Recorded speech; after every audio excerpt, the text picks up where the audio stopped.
Welcome to Remnant Online followers. Please kindly subscribe. Thank you. Look into the internet today. Everything suggests seduction and immorality. Everything awakens appetites of pleasure. So much so that people are now buried not 6 feet below the earth, but some people are buried in their phones.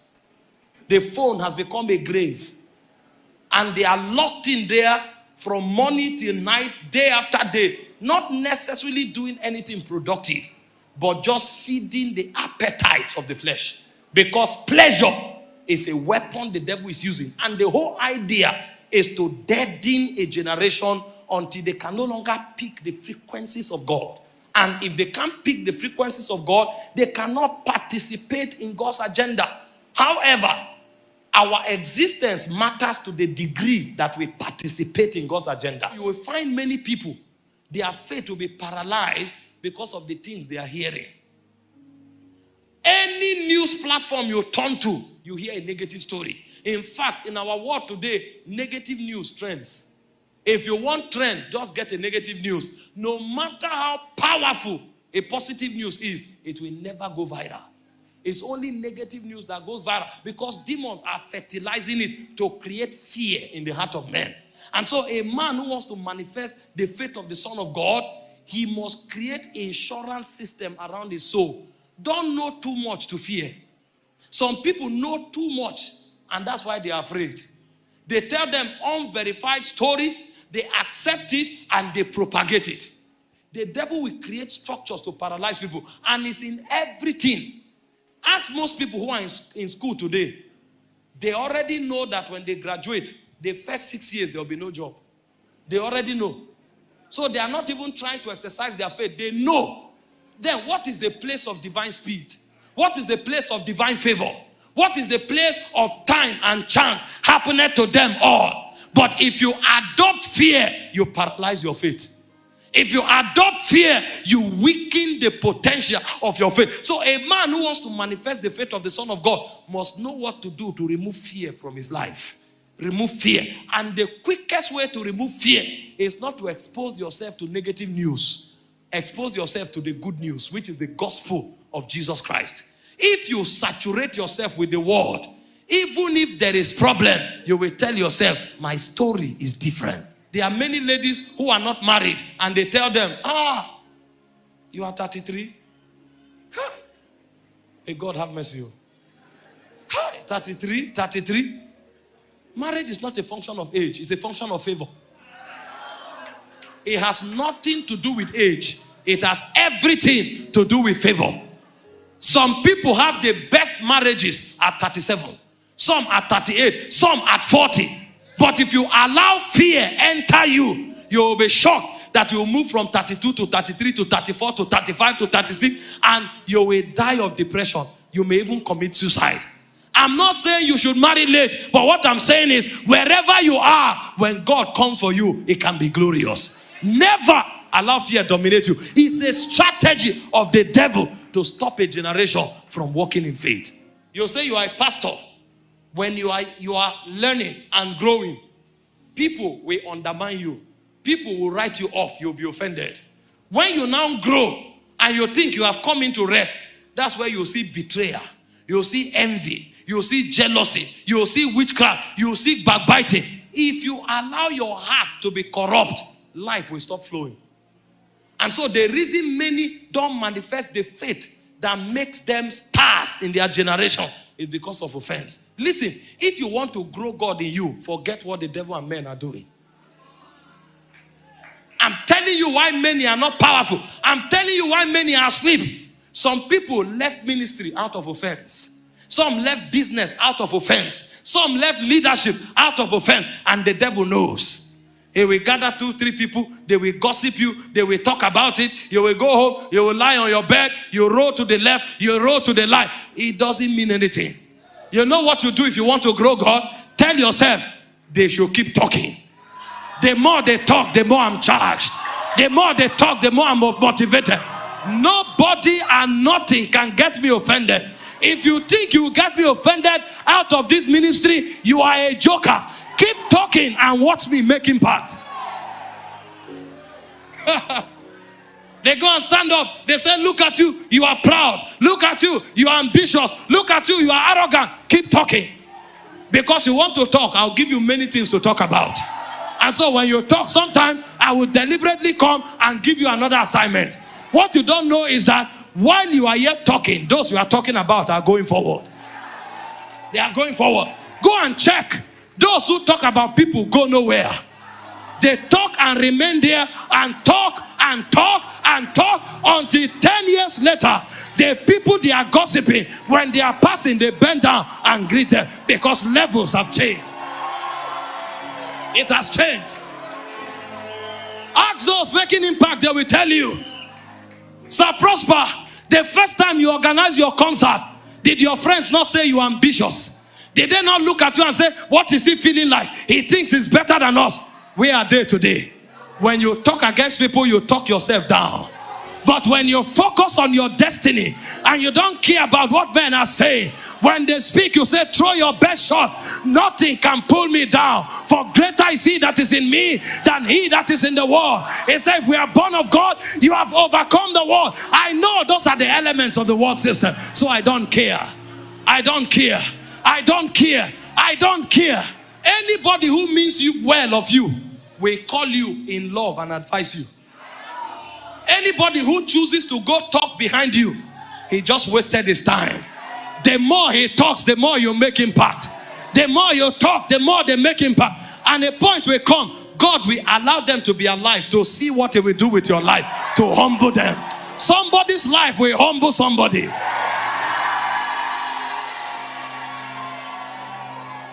Never allow offense come. If you want this your faith to work, when people talk against you, go back to the place of prayer. If you are hot, don't keep quiet. If it hurts you, go back to the place of prayer and begin to pray in tongues.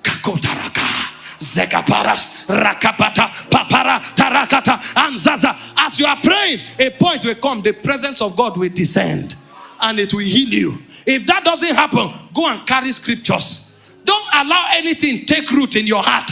It will create bitterness. And when bitterness comes, you can't express faith. That's why our messages today are not powerful, sir. Somebody comes, he says he's preaching against immorality. It's a lie. He's trying to use that message to attack somebody else. And God knows, and demons know, that this is not a revelation. Somebody comes, he says he's speaking against prosperity teachers. It's a lie. He saw somebody that he hates, who is doing something well around prosperity. So he's trying to use the altar to attack it so that people will know and avoid that person. And God knows it's a lie. Somebody rises up. He says he's talking against false apostles. It's a lie. He's trying to attack an apostle. He doesn't know how to call his name. So he comes to the altar, generalize apostles. And when he's talking, you will know who he's talking to. And at the end of the day, it's not a revelation. Somebody shows up, say he's talking against false prophet. It's a lie. He has nothing to do with false prophets. He's trying to attack a particular prophet that he cannot address physically. How can you talk against immorality and it's not affected? How can you talk against false teachers and it's not affected? How can you talk against false doctrine and it's not affected? How can you talk against false ministry and it's not affected? Because it's not from the place of love. It's from the place of offense and bitterness. And if we allow that, we will corrupt our altar. We will sabotage our ranking in the spirit. And the day we come, we will lose the authority to address the generation. When somebody offends you, meet him and iron it out. And when you are done iron it out, come to the altar with a pure heart and preach what the Holy Ghost puts in your spirit. I'm telling you why a generation is asleep. Why we are preaching and shouting, but nothing is happening. It's from the place of offense. It's from the place of bitterness. And so if we want to arise, we must leave offense behind. If we cannot leave offense behind, we can never rise. Look at the music ministry today. One person organizes a concert. Another person wants to organize a concert to show that is bigger. And it's not about glorifying God anymore. It's about creating a show. Offense, bitterness, insecurity, competition, envy. We can't rise like that. We will remain in the place of slumber. Jesus said, don't let yourself be offended. It said, you have come before an innumerable company of angels. If we want our faith to work, our faith must be pure. It said, holding the mystery of faith in a pure conscience. It said, holding faith and a good conscience, which some, having put away concerning faith, have shipwrecked their faith. It said, come out from among them. Touch not the unclean thing. They that bear the vessels of God, they must be holy. There is a credential of purity. There's a credential of holiness for us to manifest the dimensions of God. It said, for in a great house there are many vessels. It says, some unto honor, some unto dishonor. It said, if a man purges himself, it said, then he is pure, then he is sanctified, then he is meet unto the master's use. If you want to represent God in this nation, if you want to represent God in this generation, you cannot have the iniquity of this generation. The Bible said John was in the wilderness until the day of his showing forth. A generation can't mentor you and you address that generation. You don't have the authority. I read about John Alexander Dowie. He entered the city and he wanted to organize a crusade. They say, sir, we don't need preaching. We have heard a lot of it. We've not had rain here for 8 months. If what you are coming to say is true, do something about weather. And he didn't say, oh Lord, where are you? He looked at the atmosphere and he said, rain, I call you forth. God of mercy. Nobody will tell you. You will know that whatever this man is serving is God indeed. He said, rain, come.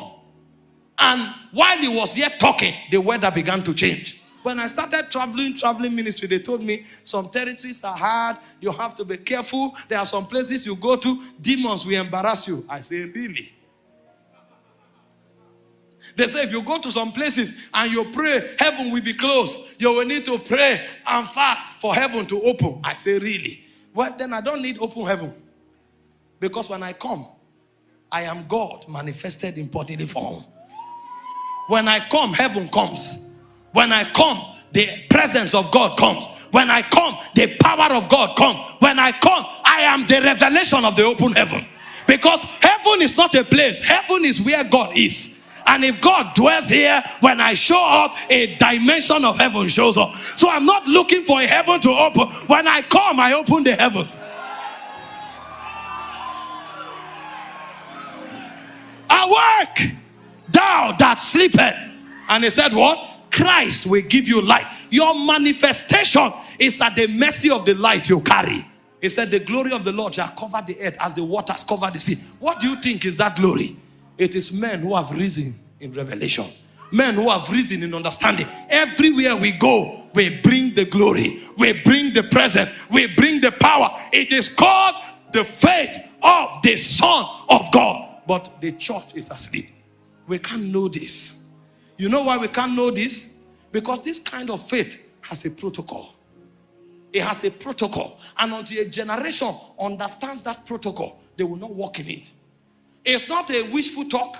It's not an excited talking. No, it's a reality that has a very rigid government in the spirit. If a generation wants to see this, they must pay the price and perfect the consecration requirement for this kind of faith to work. When I started going out to pray for the sick, when I come for a meeting and I see 10 people, I say, oh God of mercy, are there sick people here? If they are, maybe it's only one. And if I pray and this one is not healed, I'm finished. And most times I will pray. I will say, if you are healed, stand up. Nobody. God told me there will be healing today. If you are healed, stand up. Nobody. You will do it like 4, 5, 6 meetings, but you will still keep at it. Sometimes your friends will even come and say, oh, this is your healing ministry. This is your healing ministry. You sure say you don't go leave them. But you tell yourself, for every affliction, there is a testimony of result ahead. For every disappointment, there's an appointment within. And so you will not give up. You will keep pushing. You will keep pushing. You will keep pushing. And the day will come, you will break the lead. You can't endure affliction. You can't manifest God. You can't endure affliction. You can't manifest the faith of the Son of God. And many are asleep. Many are weak. Many are in the state of slumber. Not because they didn't try, but because they gave up before their time. They gave up before the time of manifestation. I'm telling you, there are many business giants today who left the business world because they could not endure affliction. There are many great prophets today who are no longer preaching because they gave up. You went, they shut the door. You went, they shut another door. You went, they shut another door. And you said, this thing is not for me. Ask those who are doing it. If they denied you the opportunity 10 times, those who are making it probably were denied 50 times. The reason they are making it is not because they are better. It's because they refuse to give up. And so for you to manifest the faith of the Son of God, you must have a thick skin. You must endure disappointment. You must endure affliction. You must endure shame. You must endure pain. You must endure whatever the devil throw at you. You tell yourself, it's not working today. I'm still learning something. By the time I finish learning what I'm learning, it must work, and it definitely will work. This is not zeal. Trust me. And I know many young people are listening. This is not zeal. To stand up and say, what John G. Lake did, me too, I will do. Carry a virus, you will die. It's not zeal. It's a reality in the spirit. There are protocols you must subject yourself to. Your manifestation is directly proportional to your consecration. If your consecration is 40, forget about the manifestation. It's not to stand up and say, Alexander Dowie called rain, and then you go for crusade. You say, listen, before we start this night, rain will fall. You will be embarrassed from there. There's a consecration that hosts this glory. And there's a program the devil is setting in motion to choke that consecration. Some people are not asleep because they are lazy. They are asleep because they didn't have tenacity in their spirit. They are asleep because they gave up too early. And if you want to revive them, it may take a lifetime. They tell you, my brother, relax. I've tried it too. That thing you are saying, I've tried it. And trust me, they have tried many things. It didn't work. But the question is, when you withdrew, did it become better? He said, we are not of them that draw back onto petition, but we continue to the saving of the soul. And so if the devil wants, he should put 1,000 disappointments. Even failure is a credential. Ask those who are champions, they will tell you. Sometimes you learn more from failure than you learn from the university. Even failure is a credential. There may be areas in your life where you have not failed. Thank God. Even the areas you fail, thank God. Sometimes the areas where you didn't fail are the areas where you remain a novice. Many people go and lie down. They are seeking sympathy. They are telling people so that people will say, hey, yeah, sorry. And then sometimes they even call a friend to call them. And then when friends are calling them, they now come online and say, thank you so much for showing me love. I really appreciate it. And they remain lukewarm. Sympathy takes you nowhere. When the devil hits you down, tell yourself, the righteous man may fall 7 times, but 7 times he shall rise again. Champions don't seek sympathy. Champions keep fighting until they get the results. Thank you for watching. Please kindly like, comment, subscribe, and turn on your notification bell so you always get notified whenever we post a new video. And don't forget to share. Thank you.